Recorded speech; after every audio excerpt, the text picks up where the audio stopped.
What's happening, folks? Welcome back to the channel. It's full-time reaction to Celtic 4, St Johnstone now. We've extended our lead at the top of the table once again. It's now 14 points. I've got Martin with me, and I've got a Celtic Fans TV debut, for Lee as well. Lee, we'll start with you, mate.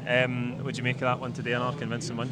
Yeah, excellent. I thought we started the game really well. I was a bit worried after the last game how we would start with the changes we made, but I really enjoyed the first half of the midfield, the rotations with the three of them moving around, Bernardo sitting. I thought we were on it. I thought we should have had a few more goals, but the second half, maybe the first 10 minutes, they had a couple of subs came on and changed it a little bit, a bit of pace up front, but too far in control in the second half, and it could have been 6 or 7 in the end. Aye, absolutely. As Lee says there, Martin, I think we started the game really well. Probably the best start we've had for 4 or 5 games. Maybe not the early breakthrough that you'd look for, but plenty of chances, a couple of good saves for the St Johnstone goalkeeper as well. And I think the ball gets into Hatate and Kuhn's in that gap in between the centre half and the left back. Brilliant run, gets inside in his left foot, and there's only one outcome. I mean, Kuhn in that team changes that team massively. I think he's probably our best player right now. And it's ironic this time, last year we're standing criticising him and saying he's not good enough. And it's just a reminder to the fans to be patient when we bring in new players. And just now we've got a few criticising Engels, and we can see he's starting to come good. Sometimes players hit the ground running right away and they're excellent from day one in year one, but other times, there's reasons why they've maybe not settled. It could be a different environment. There could be another things going on with Kuhn as well. But what a difference today! His directness, his energy level. He loves to cut inside, and it was a clever pass by Hatate. But just his confidence cutting inside. You know he's going to cut inside. You know he's going to drop the shoulder once, twice, maybe sometimes 3 times, and he gets that shot away. And his shot's normally really good as well. Just picks a spot and he executes the shot excellently. He done it again today, and I was seeing a couple of guys I was sitting beside at the game, what was your pick of the goals? And probably that was the one. They were all good goals for different reasons, whether it be the build-up to the goal or the finish itself. But for me, that was a standout goal, and I really enjoyed watching him today. And I thought, what a difference an in-form Hatate and a Kuhn makes to that team. I mean, it's littered with talent, but those two in particular, I thought today were excellent. Yeah, I thought Hatate was brilliant again. Lee, I think there's a lot of debate just now about the strikers, Kyogo or Ida. Neither of them have been really top form this season, but Kyogo gets on the score sheet. He gets the one. It's really good work again from Hatate and Bernardo. We 1-2. Bernardo sort of doesn't catch a shot properly, parries it, and it's an open goal for Kyogo. That does his confidence world good, and then 10 minutes later, Engels has whipped in a brilliant cross. Yeah. So it's good to see the wee man in amongst the goals again. Where do you stand on that debate just now with the strikers? I'm thinking about Thursday now, and did he leave Ida out because he wants to go a bit more physical? Because I think Rangers are going to have problems at the back with who they've got available. So is he going to go for that physical presence? But then the wee man can always turn up with a goal in the big games. So it's a great place to be in for Rodgers to have that choice, and it leaves the Rangers side guessing what they're going to do. So yeah, it'll be interesting to see what he does, but good to see him getting back on the score sheet today. I thought that ball for Engels for the second one, Martin, was an absolute dream cross. He almost couldn't miss it, and that's the kind of balls that I think we've lacked at times this season. I thought there's a wee bit more space in behind St Johnstone today than there maybe usually would be, a team coming here and defending deep, but we were able to get those balls into Kyogo a bit earlier today. I think there's 2 or 3 things when you're a player as good as some of these players. The first thing is to get the ball and retain the ball or pass it. It's that decision making. It's saying having the foresight to see where the pass is and read the run, because often Kyogo makes runs and the other players aren't on the same wavelength, and you see that with the top strikers. They make runs time and time again. I've heard Rodgers talk about it before, the number of runs he makes so he doesn't get the pass.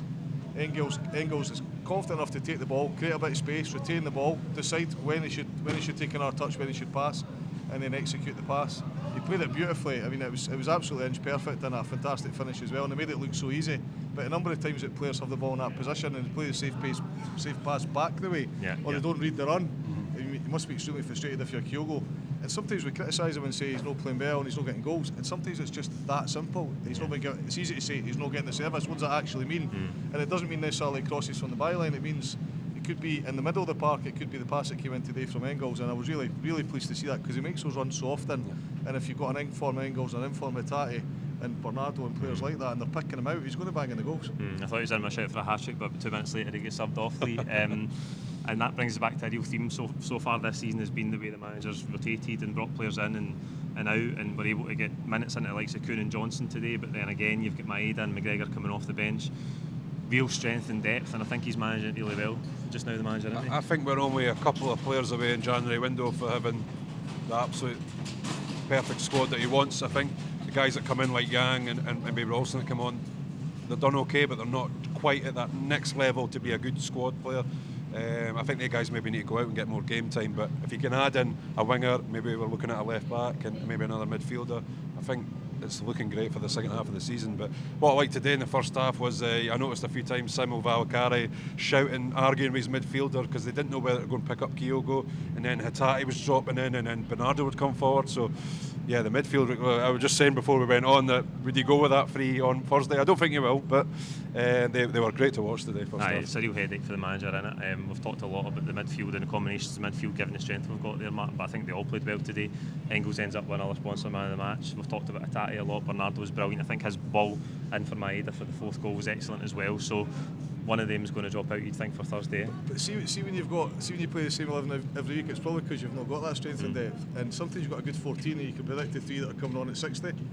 We've got more than that, and then today was great. He's not started with his captain, he's not started with Maeda, 2 year better players, and you've hardly even noticed. Of course you know because you've read the team before you went in the game, but you wouldn't have known if you hadn't read the team sheet that those top players were out that team, and that's a sign. As Lee says, a really, really good team, and the dream for every team is to have 22 top players, and try and give them equal game time if you can. And I know it's difficult because you want your starting 11, and your starting 11 for the big games is your starting 11. That's a fact. But in games like today, you're playing the team down the bottom of the league. Then you should be able to make those changes and still be as good. And that's exactly what happened today. We didn't feel the impact of your captain not starting, Maeda not starting, and you're able to give some of these other players who are more than good enough to start in that team the opportunity to start, so they don't feel like they're always second best, they're always a sub. You're starting today and you've earned the right. And actually you're on the bench today not because you're not playing well, but just because we want to spread the game time across the squad. So that's where we're at right now. And some of that you can achieve if you've got your top players fit and if you're playing well and you're playing with confidence. And you look at some of the stats that were getting circulated yesterday. So this calendar year, last game of the year, I think we're at 53 games this calendar year. Only 2 defeats, Dortmund away and Hearts, which was quite a contentious game, wasn't it? A couple of contentious decisions.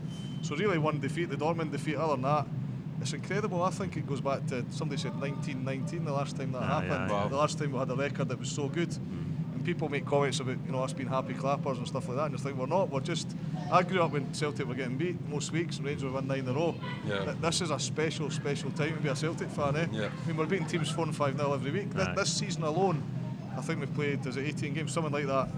52 goals for and 4 against. I mean, if you can't be happy now, when will you ever be happy? If you can't celebrate that, if you can't say, guys, a 0-0 away to Dundee United is actually okay. I think it's the best sort of technical side I've seen from Celtic, technically gifted side for a long time.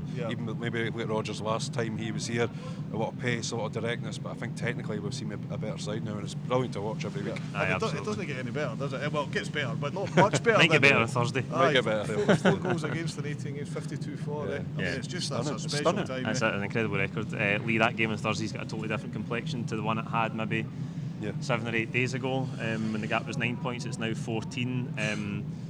I mean, we can put the final nail in the Rangers' coffin on Thursday. I think it's, and this is where Rodgers comes into play, the big games, and I think the guys will know exactly what the game plan is. I think they'll already be looking at it. I know he won't say that, but if we get a win here and just seal it off, and then we can push forward in Europe a little bit, maybe there'll be a bit more rotating with it. We've got a lot of games in January, a lot of home games as well. So, big performance needed with no fans there as well. It's always going to be difficult, but I'm confident we'll get the job done. Martin, looking forward to that one Thursday. Who's your man of the match today? Well, man of the match a tough one today. We were talking before it came in here, and I was talking at the game just at the end there, who's the man of the match. I mean, I know Engels got it, didn't he? He got it during the week, which just shows you how far he's come. I thought Kuhn was outstanding today. Bernardo was great. Kyogo got a couple of goals. I thought all over the pitch we were excellent. I thought Hatate was good again. That midfield, as we've talked about in particular, were really, really good and played well together. The interaction between the 3 or 4 players in that central midfield was exceptional. I would probably give it to Kuhn just in that early stage of the game where you want to get off to a start, you want to get a goal, you want to get a lead in the game that takes away the nerves from the fans in a cold, windy, awkward game where you're expected to win, and sometimes the team come and park the bus. I thought Kuhn just set the tone for that whole game, and his energy levels made a real difference in that early stage of the game. So I would give it to Kuhn, I think. I'm probably just going to go Hatate. I think really impressed with him today. His use of the ball was brilliant. Who is it for you, Lee?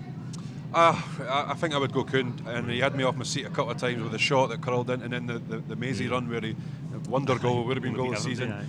Like you say, I think just that energy in the first half got us really off on a front foot, but so I'd probably stick with Kuhn, but the midfield were fantastic. They were excellent. That's it for full-time reaction. Like the video, give us your own thoughts in the game below, and we'll see you in the pub for the post-match pint. Thank you.